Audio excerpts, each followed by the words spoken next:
Unit 7, Estate Duty, Lecture 4, Estate Duty Part A. Estate Duty Part A. Throughout this week, we looked at your estate duty framework, which constitutes of property and deemed property, which will give you your gross estate.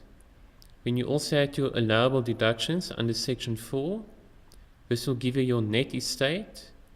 Then every individual is also entitled to their Section 4A rebate of R3.5 million, but it can also be portable between spouses. And then once you have your dutiable estate amount, we're going to calculate estate duty on that. Which persons are liable for estate duty? The executor of the estate is primarily responsible, and the executor also collects the duty on behalf of the estate under those circumstances where the duty is recoverable from other persons.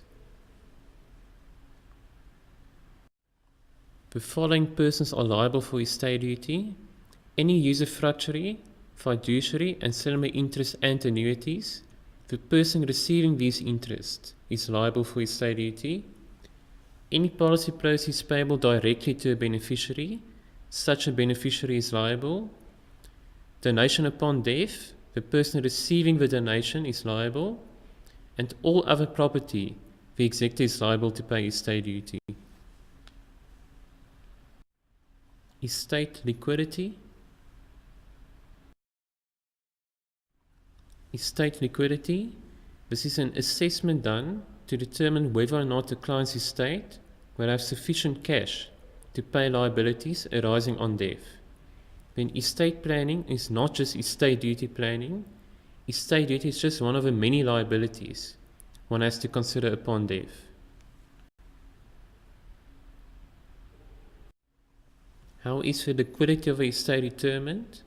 By taking into account all assets that can be turned into cash in the short term, less any liabilities payable, less any cash legacies, less the estate duty amount payable, and this will give you a cash surplus or shortage.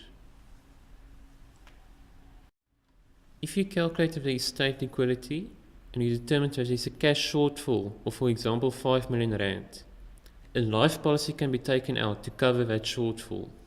But you also have to keep in mind that life policy will also be subject to estate duty and also be subject to executor's fees.